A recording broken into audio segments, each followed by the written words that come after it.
حکمت کی باتیں سیکھیے، تفسیر قرآن جان کر۔ اللہ کے پاک نام سے 17ویں پارے کا آغاز کرتے ہیں۔ آئیے پہلے رکوع کی تلاوت سنتے ہیں۔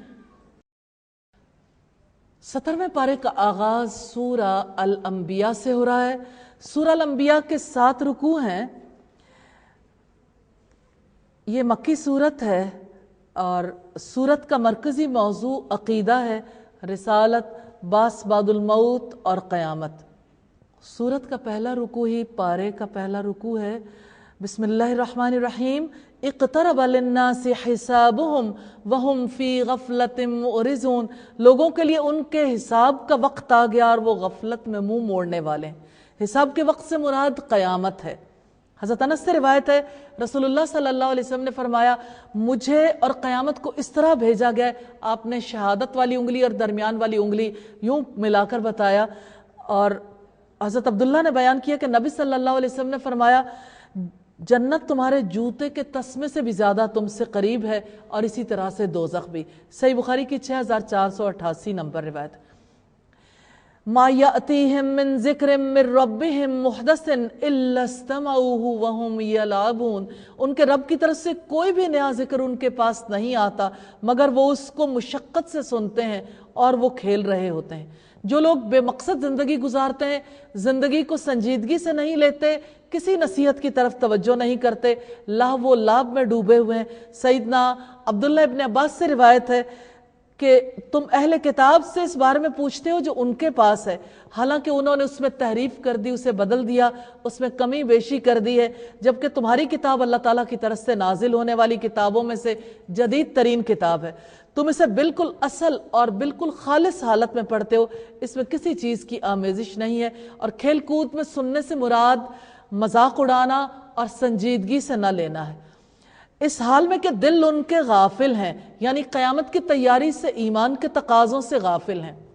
اور جن لوگوں نے ظلم کیا انہوں نے خفیہ سرگوشی کی کہ یہ تمہارے ہی جیسا آدمی ہے، تو کیا تم اس کے جادو میں آتے ہو حالانکہ تم دیکھتے ہو؟ اس سے مراد یہ ہے کہ جسے آپ کلام اللہ سمجھ کر قبول کرنے لگے ہو وہ تو جادو کا زور ہے۔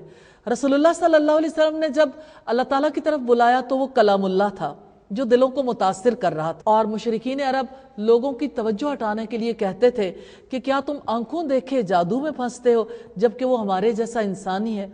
رسول نے کہا، میرا رب آسمان میں اور زمین میں ہر بات کو جانتا ہے اور وہ سب کچھ سننے والا اور سب کچھ جاننے والا ہے۔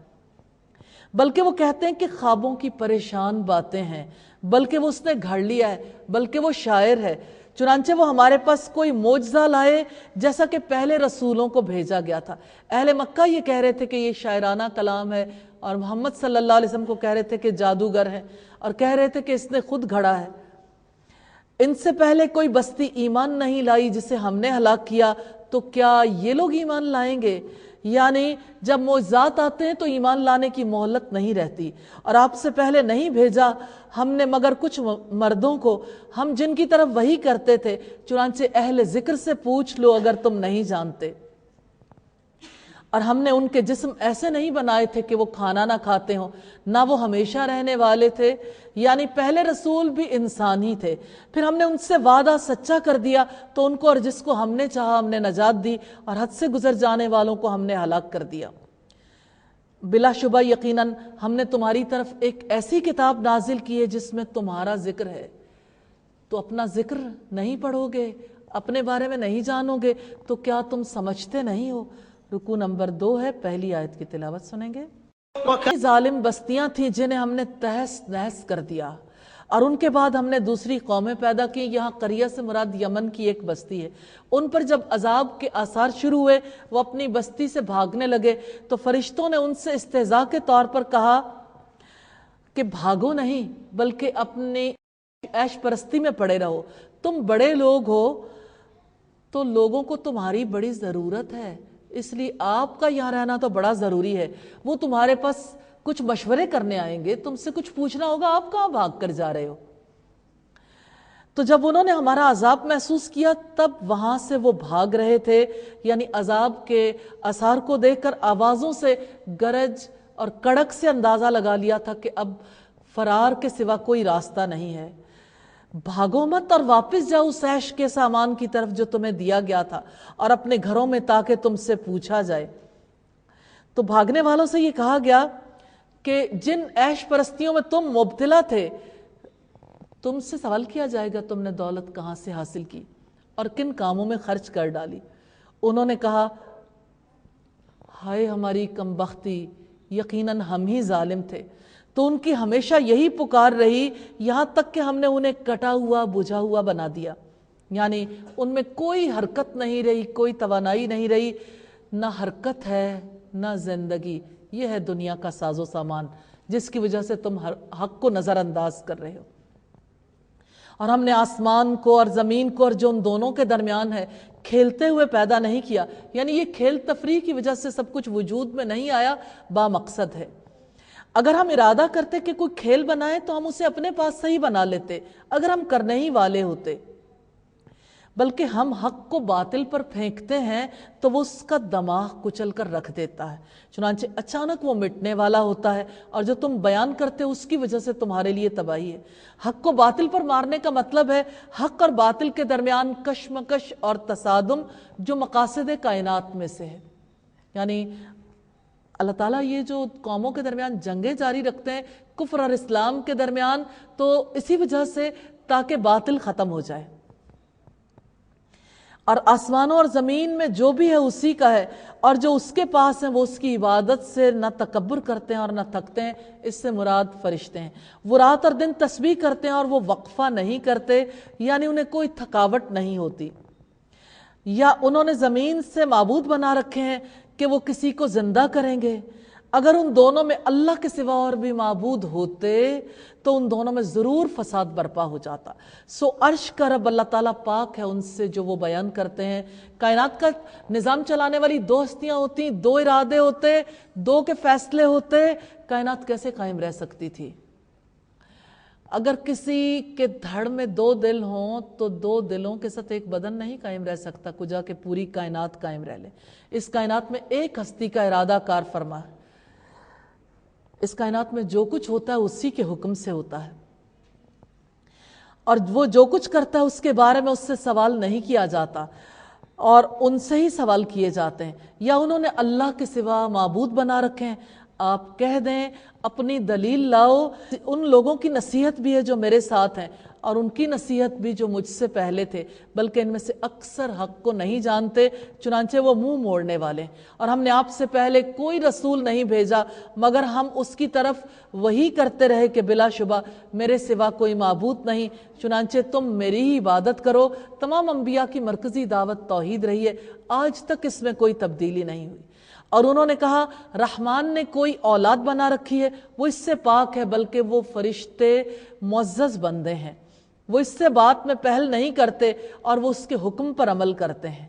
وہ جانتا ہے جو ان کے سامنے ہے اور جو ان کے پیچھے، اور وہ سفارش نہیں کرتے مگر اس کے لیے جسے اللہ تعالیٰ پسند کرے، اور وہ اس کے خوف سے ڈرنے والے ہیں۔ اور ان میں سے جو کہتا ہے کہ بلا شبہ اللہ تعالیٰ کے سوا میں معبود ہوں، تو اسی کو ہم جہنم کی سزا دیں گے۔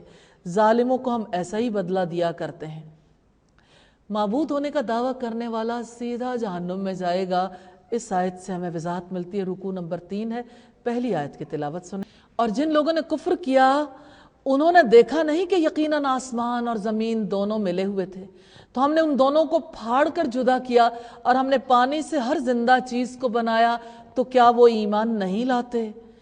زمین و آسمان کی موجودہ صورت کو اگر ہم دیکھیں، کائنات کا ابتدائی مادہ بیرونی مداخلت کے بغیر دھماکے سے پھٹ نہیں سکتا تھا۔ اس طرح یہ پتہ چلتا ہے کہ کوئی بالا تر ہستی جو کائنات سے باہر اپنا مستقل وجود رکھتی ہے، موجود ہے، اور جو اتنی قوت والی ہے کہ پوری کائنات پر اثر انداز ہوتی ہے۔ اس سے مراد اللہ تعالیٰ نے یہ جو بتایا کہ ہم نے ہر چیز کو پانی سے زندہ کیا، اس سے مراد یہ کہ ہر چیز کی زندگی کی بنیاد پانی ہے۔ نباتات، حیوانات اور انسان، ہر ایک چیز کی زندگی کی بنیاد پانی ہے۔ پانی فقط زمین پر پایا جاتا ہے، یہ خصوصی تخلیق کا پتہ دیتا ہے۔ اور ہم نے زمین میں پہاڑ بنائے کہ وہ انہیں ہلا نہ دے، اور اس میں ہم نے کشادہ راستے بنائے تاکہ وہ رہنمائی پائیں۔ پہاڑوں کی تخلیق کا مقصد زمین کو رہنے کے قابل بنانا ہے۔ اگر پہاڑ نہ ہوتے تو زمین ایک جگہ قرار نہیں پکڑ سکتی تھی اور انسانوں کے لیے مستقر ٹھکانہ نہیں ہو سکتی تھی۔ اور کشادہ راستوں سے مراد دریاؤں کے ساتھ بننے والے راستے، پہاڑوں کے درمیان درے وغیرہ ہیں۔ اور ہم نے آسمان کو ایک محفوظ چھت بنایا اور وہ اس کی نشانیوں سے منہ موڑنے والے ہیں۔ اور وہی ہے جس نے رات کو اور دن کو اور سورج اور چاند کو پیدا کیا، سب ایک مدار میں تیر رہے ہیں۔ سورج اور چاند کے اپنے اپنے مدار میں تیرنے سے مراد ہے کہ ہر ایک اپنے اپنے راستے پر رواں دواں ہے۔ اور ہم نے آپ سے پہلے کسی انسان کو ہمیشگی نہیں دی، سو کیا اگر آپ وفات پا جائیں تو وہ ہمیشہ رہنے والے ہیں؟ یعنی اگر نبی صلی اللہ علیہ وسلم نے وفات پانی ہے تو کیا باقی لوگ جو ان کی وفات کا انتظار کر رہے ہیں وہ ہمیشہ جینے والے ہیں؟ کلُّ نفس ذائقۃ الموت، ہر جان موت کا مزہ چکھنے والی ہے، اور ہم تمہیں اچھی اور بری حالت میں آزماتے ہیں اور ہماری ہی طرف تم لوٹائے جاؤ گے۔ اور جن لوگوں نے کفر کیا وہ جب آپ کو دیکھتے ہیں تو وہ آپ کا مذاق ہی بناتے ہیں کہ کیا یہی ہے وہ شخص جو تمہارے معبودوں کا ذکر کیا کرتا ہے، حالانکہ وہ خود بھی رحمان کے ذکر کا انکار کرنے والے ہیں۔ انسان جلد باز پیدا کیا گیا ہے، میں جلدی تمہیں اپنی نشانیاں دکھاؤں گا، سو تم جلدی طلب نہ کرو۔ اور وہ لوگ کہتے ہیں کہ یہ وعدہ کب ہوگا اگر تم سچے ہو، یعنی کافر کہتے تھے کہ عذاب کا وعدہ پورا کرو۔ کاش جن لوگوں نے کفر کیا وہ جان پائیں جب وہ نہ اپنے چہروں سے آگ کو روک سکیں گے، نہ اپنی پشتوں سے، اور نہ ہی ان کی مدد کی جائے گی، بلکہ وہ ان پر اچانک آ جائے گی، انہیں بدحواس کر دے گی، پھر وہ اسے دفع کرنے کی طاقت نہیں رکھیں گے اور نہ ہی انہیں مہلت دی جائے گی۔ اور بلا شبہ یقیناً آپ سے پہلے رسولوں کا مذاق اڑایا گیا، تو ان میں سے جن لوگوں نے مذاق اڑایا تھا انہیں اسی نے آ گھیرا جس کا وہ مذاق اڑایا کرتے تھے۔ رسول اللہ صلی اللہ علیہ وسلم کو تسلی دی گئی کہ یہ نئی بات نہیں، آپ سے پہلے کے رسول بھی جھٹلائے گئے، پھر ان قوموں پر عذاب آیا جو رسولوں کا مذاق اڑاتے تھے، اور رسولوں نے تکلیفوں پر صبر کیا، یہاں تک کہ اللہ تعالیٰ کی مدد آ گئی۔ کفار کو یہ تنبیہ کی گئی کہ ہنسی اڑانے والوں کو اسی چیز نے گھیر لیا جس کی وہ ہنسی اڑاتے تھے، اس لیے اللہ کی گرفت سے بچ جاؤ، نہ جاؤ اس کے تحمل پر کہ بے ڈھب ہے گرفت اس کی، ڈر اس کی دیر گیری سے کہ سخت ہے انتقام اس کا۔ ہے نوع انسان کے لیے قرآن کامل روشنی، فوز و فلاح کا راستہ، قرآن رہبر بندگی، حکمت کی باتیں سیکھیے، تفسیر قرآن جان کر۔